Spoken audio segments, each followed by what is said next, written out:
भले हम मद में रहते हैं पर अपनी हद में रहते हैं। उन्हें जनता से क्या मतलब, वो जो संसद में रहते हैं। नमस्कार, मैं शाश्वत सिंह दर्पण और आप देख रहे हैं द देश पोस्ट। हम लोग इस वक्त बातचीत करने वाले हैं मुशायरों में बहुत ही मकबूल एक ऐसा नाम जो मुशायरों में जब गरजता है, जब कौमी यकजहती की, हिंदू मुस्लिम एकता की बात करता है, तो तमाम धर्म के, तमाम मजहब के लोग बैठ के बड़ी मोहब्बत से उसे सुनते हैं, उसे तालियों से, उसे दाद से, अपनी मोहब्बतों से नवाजते हैं। हम उनसे बातचीत करेंगे और बातचीत करेंगे इस वक्त मुशायरों में जो हालात हैं उस बारे में, और उस वक्त देश के जो हालात हैं इस बारे में। मैं आपकी मुलाकात कराना चाहता हूँ हाशिम फिरोजाबादी साहब से। कैसे हैं हाशिम? अच्छा, आप कैसे हैं? मैं भी बहुत बढ़िया। पहला सवाल मैं आपसे देश के हवाले से करना चाहूंगा। 2027 में उत्तर प्रदेश के चुनाव होने वाले हैं। उत्तर प्रदेश के चुनाव जो होंगे अभी, उसको आप किस तरीके से देख रहे हैं और क्या उम्मीद जनता को लगानी चाहिए 2027 के चुनाव से? देखिए, मेरा तो अपना पॉइंट ऑफ व्यू ये है कि मैंने कहीं बहुत ज्यादा पॉलिटिकल इंटरेस्ट नहीं लिया। उनका जो काम है वो अहले सियासत जाने। मेरा पैगाम मोहब्बत जहां तक पहुंचे। मैंने हमेशा मुल्क में मोहब्बत लुटाई है, मैंने देश गाया है, और उसका ये सबब है, उसका ये रीजन है। इससे बड़ा प्रूफ नहीं हो सकता कि मुझसे मोहब्बत करने वाले अगर कहा जाए कि रहमान और सलीम है, तो उससे कहीं ज्यादा मोहब्बत करने वाले मुझसे मुकेश और रमेश हैं। यही मैंने कमाया है। तो मैं पॉलिटिकल व्यू जो मैं कहना चाहूंगा पॉलिटिकल, वो सिर्फ इतना कहना चाहूंगा कि प्लीज आप किस सियासी जमात का वोट दे रहे हैं वो आप बेहतर समझे। आपका सिलेक्शन सबसे पहले अच्छा प्रत्याशी होना चाहिए। जब वो अच्छा प्रत्याशी होगा तो अच्छा इंसान होगा, अच्छा इंसान होगा तो अच्छा सोचेगा। हम क्या है, आजकल के कास्टिज्म को वोट करने लगे हैं। सपोज दैट हमारे सामने कोई प्रत्याशी है कि वो हमारे कास्ट का नहीं है, हम उस कास्ट से, मजहब से निकल कर आए, हम देश के हक में सोचें।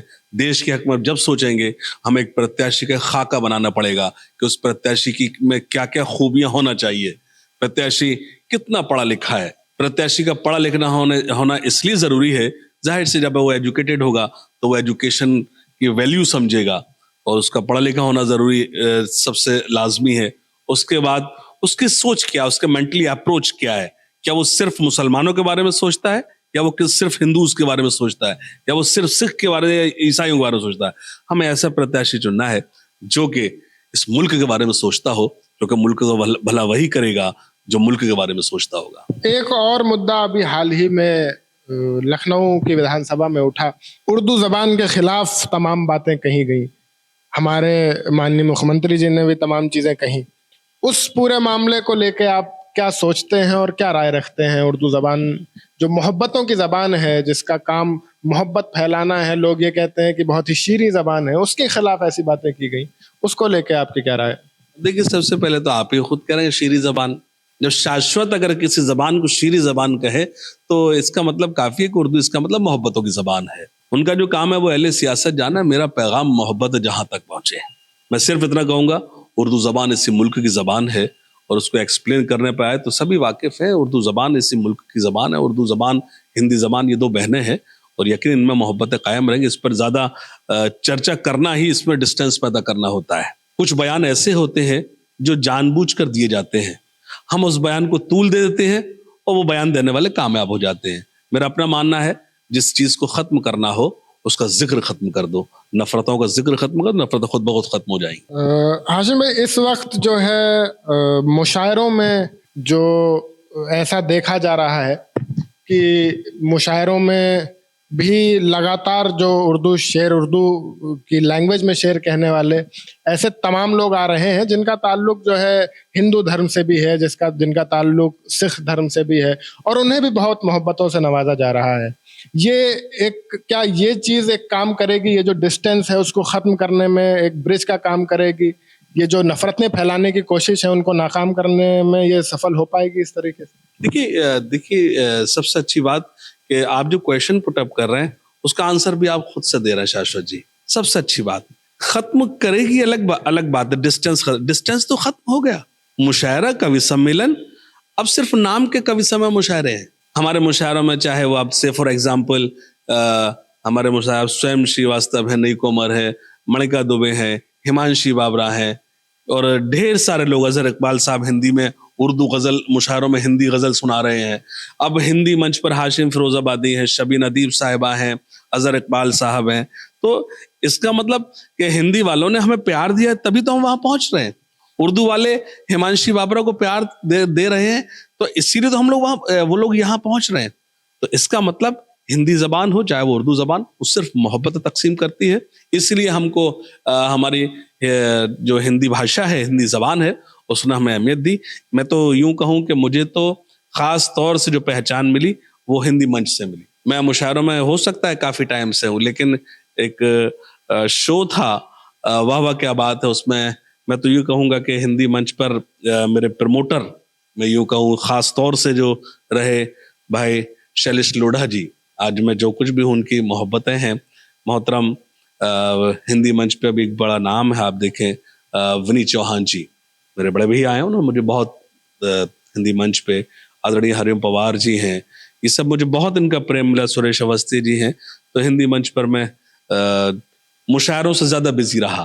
तो और ऐसे ही आप जो है उर्दू जबान, ये जो जबानें हैं ये मोहब्बत तकसीम, ये एक्सेप्ट करती हैं, ये मोहब्बत देती हैं। हम कितना उस पर खरे उतरना, ये हमारी जिम्मेदारी होती है। मैं यही कहूंगा कि ये जबानें हैं, खूब मोहब्बतें। इस वक्त तो पहले से अच्छा एक एनवायरमेंट है ना। पहले कभी सम्मेलन होते थे, मुशायरे हुआ करते थे। अब तो हमारे मुशायरों में हमारे हिंदू हजरात भी बैठे हैं और हिंदी कवि सम्मेलन में मुस्लिम भाई बैठे हुए, इससे खूबसूरत मंजर क्या होगा। एक सवाल जो आमतौर पे कहीं मुशायरों में जब जाना होता है तो लोग अक्सर ये सवाल करते हैं कि कोई 4 शायर 3 शायर कहीं बैठे होते हैं तो वो किसी चौथे आदमी की बुराई कर रहे होते हैं, किसी चौथे शायर की बुराई कर रहे होते हैं। तो ये सवाल जनता आमतौर पे करती है कि शायरों में आपस में इतनी जलन, इतनी हसद क्यों है, क्या इसकी क्या वजह है? देखिए, इसको जलन हसद नहीं कहेंगे, अकॉर्डिंग टू मी ये जलन हसद नहीं है, ये कंपटीशन है। ये कंपटीशन है, ये तो वो दौर है कि गालिब को एक्सेप्ट नहीं किया लोगों ने, एक दूसरे को कहाँ एक्सेप्ट करेंगे। एक्चुअली मुशायरा, हजरत राहत दौरी मरहूम फरमाते थे कि मुशायरे की शायरी और शायरी अ बिग डिफरेंट, बहुत बड़ा फर्क है। हर गजल मुशायरे की गजल नहीं होती। मशाइर शौरा और जो हमारे लिटरेरी लोग, उनमें हमेशा से एक फर्क रहा, हमेशा फर्क रहा। कुछ लोग ऐसे हुए जो लिटरेरी वर्क भी किया और मुशायरों में भी हमेशा हावी रहे। जैसे मैं यूं कहूं कि मेरे बहुत ही करम फरमा जो लिटरेरी के हजरत मंजर भोपाली साहब, उर्दू मुशायरों में आज मैं जो कुछ भी हूँ, मैं हिंदी मंच की बात नहीं कर रहा, उर्दू मुशायरों में आज मैं जो कुछ भी हूँ वो हजरत मंजर भोपाली मेरा एक, अल्लाह ने उन्हें जरिया बनाया, अल्लाह उन्हें सलामत रखे। और मोहतरमा तरुण कानपुरी साहब एक नाम था, मुझे मुशायरों में वही लोग लाए। और देखा जाए तो अदबी काम मंजर भोपाली साहब ने बहुत किया। आपकी अच्छी खासी बात 13-14 किताबें हैं मंजर भोपाली साहब की। आपने लिटरेरी वर्क भी किया और मुशायरों पर, वरना लोग ज्यादातर रहा कि जो मुशायर शोरा मुशायरों में इन्वॉल्व बिजी रहे, अदबी काम इतना वो नहीं कर पाए। कुछ लोग ऐसे हुए, चाहे राहत भाई हों, हजरत मरहूम मुनव्वर राना साहब, लिटरेरी वर्क बहुत किया। हमें इन लोगों से सीखना चाहिए, मुनव्वर साहब से, मरहूम से, राहत भाई से, कि सिर्फ मुशायरों के साथ साथ हमें लिटरेरी वर्क भी करना चाहिए। एक सवाल इसी जो भी मैंने पिछला सवाल किया, इसी से जुड़ा एक सवाल है। मुशायरों में भी आमतौर पे ये बहुत देखा जाता है, जैसे एक वक्त वो रहा जब इमरान प्रतापगढ़ी स्टेज पे आया करते थे तो मुनव्वर साहब हो, राहत साहब हो, ये लोग स्टेज छोड़ के चले जाते थे। इससे भी कहीं ना कहीं जनता में गलत मैसेज गया। आप इस पूरी चीज को किस तरीके से देखते हैं और क्या राय रखते हैं? जब इमरान प्रतापगढ़ी साहब मुशायरों में ऐसा जो आप बता रहे हैं ये हालात रहे, तो उस दौर में मैं भी मुशायरों में था। मुझे नहीं नजर आता ऐसा कोई मुशायरा कि ऐसा कोई मंजर आया था कि इमरान आए हो और ये लोग स्टेज छोड़कर चले गए हों।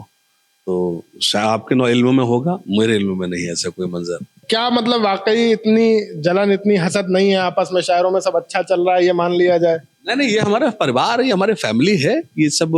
और ये तो लाजमी है कि देखिए एक नाजिम होता है, according to me he is a captain of the team. नाजिम मुशायरा है नदीम फर्रुख साहब है, भाई है हमारे, हम भी कुछ भी कहते हैं हम लोग को डांट भी देते हैं, कुछ जाहिर सी बात है, बड़े ही डांटते हैं।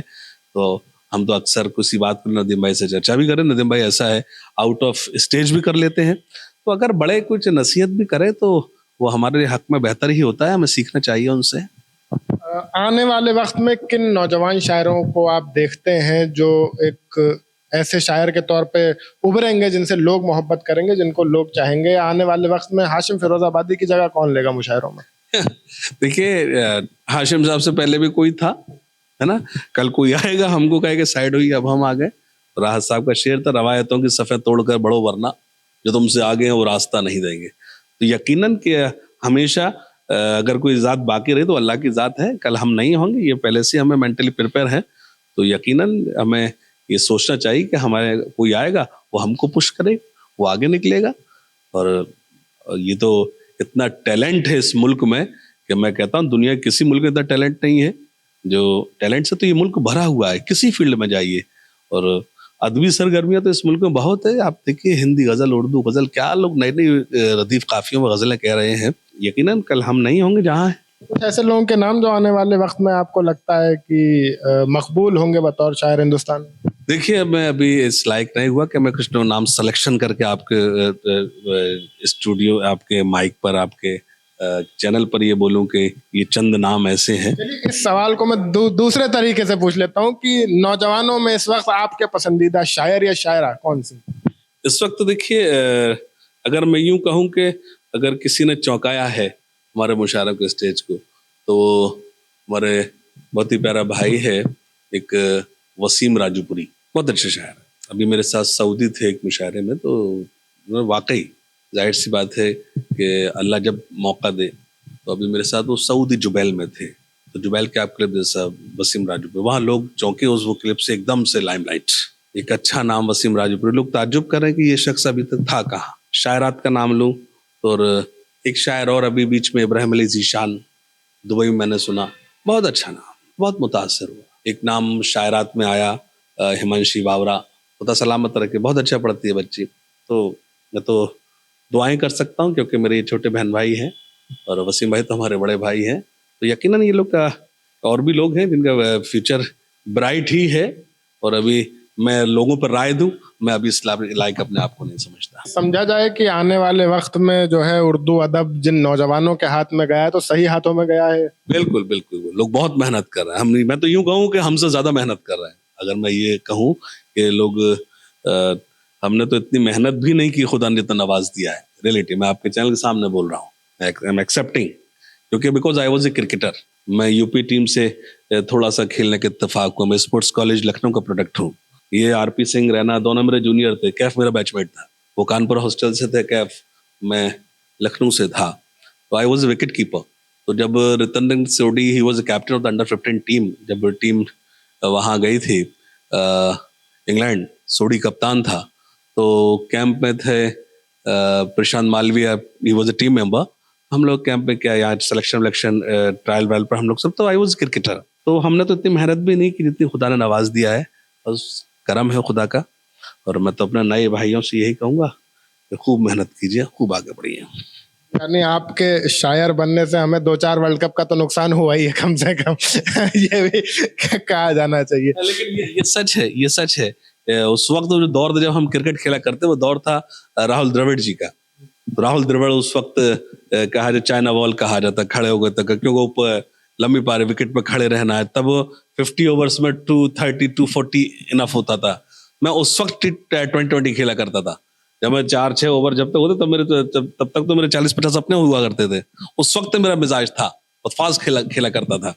उस वक्त आईपीएल नहीं होता था, इस वक्त हमें, अब आईपीएल होता तो हम नहीं है। एक जो है मेरा सवाल है कि इस वक्त कुछ लोगों का ये भी कहना है कि रील की जो एक नया ट्रेंड निकला, रील पे शायर वायरल होने लगे, मुशायरों में बुलाए जाने से पहले लोगों के इंस्टाग्राम फॉलोअर्स देखे जाने लगे, उसकी वजह से अदब का नुकसान हो रहा है, ऐसा कुछ लोगों का कहना है। इस बारे में आप क्या सोचते हैं? हाशिम फिरोजाबादी क्या सोचते हैं इस बारे में? नहीं नहीं, ऐसा बिल्कुल नहीं, मैं बिल्कुल नहीं मानता। देखिए, लोग अलग अलग तरीके से आ रहे हैं, इसका मतलब रील से आए या रियल से आए। आदमी काम करे तभी आ रहा है। आप तब कॉल किए जा रहे हैं जब आपके लोगों में लोकप्रियता है, लोग आपसे मोहब्बत करते हैं, लोग आप में इंटरेस्ट ले रहे हैं। आप जब आपका सर्चिंग फेस हो गया, इट मीन्स कि आप वर्क कर रहे हैं। इस वक्त हिंदुस्तान में अभी कुछ दिन पहले एक बहुत बड़ी डिबेट हुई, उसे एक बहुत बड़े न्यूज़ के न्यूज़ प्रोडक्शन हाउस ने उसको कवर किया। जावेद अख्तर साहब और मुफ्ती शमाइल नदवी के बीच एक बहुत बड़ी डिबेट हुई, वो पूरा मामला रहा। मुफ्ती शमाइल नदवी ने चैलेंज किया था जावेद अख्तर को। दोनों तरफ के लोग अपनी अपनी राय रख रहे हैं, किसी ने कहा कि मुफ्ती साहब जीत गए, किसी ने कहा जावेद अख्तर साहब जीत गए। लेकिन उस पूरी डिबेट के बाद मुफ्ती साहब का एक बयान बड़ा वायरल हुआ, जिसमें वो ये कह रहे थे कि जो इस्लामिक धर्म की जो किताब है, जैसे कुरान कहते हैं, कुरान जो है वो उसमें उसे संविधान से भी ऊपर रखा जाना चाहिए, माना जाना चाहिए। इस बयान को लेकर के आपका क्या कहना है? देखिए, फरहान के पापा यानी कि शबाना आज़मी साहिबा के शौहर जानिसार अख्तर साहब के साहबजादे, और एक ऐसा खानवादा, एक ऐसा सर्कल जिसको कहा जाऊं मैं, फरहान अख्तर साहब जो उनके साहबजादे हैं, ही इज़ वेरी टैलेंटेड, मैं उनको बहुत मैं फ़ैन हूं उनका। शबाना आज़मी साहिबा क्या बड़ी अदाकारा। इल्म के मामले में अगर मैं ये कहूँ कि जावेद अख्तर साहब भी, लेकिन एक उनके सवाल ने कि खुदा नहीं है, खुदा है तो फिर नजर आए। I am not shocked, tremendously shocked.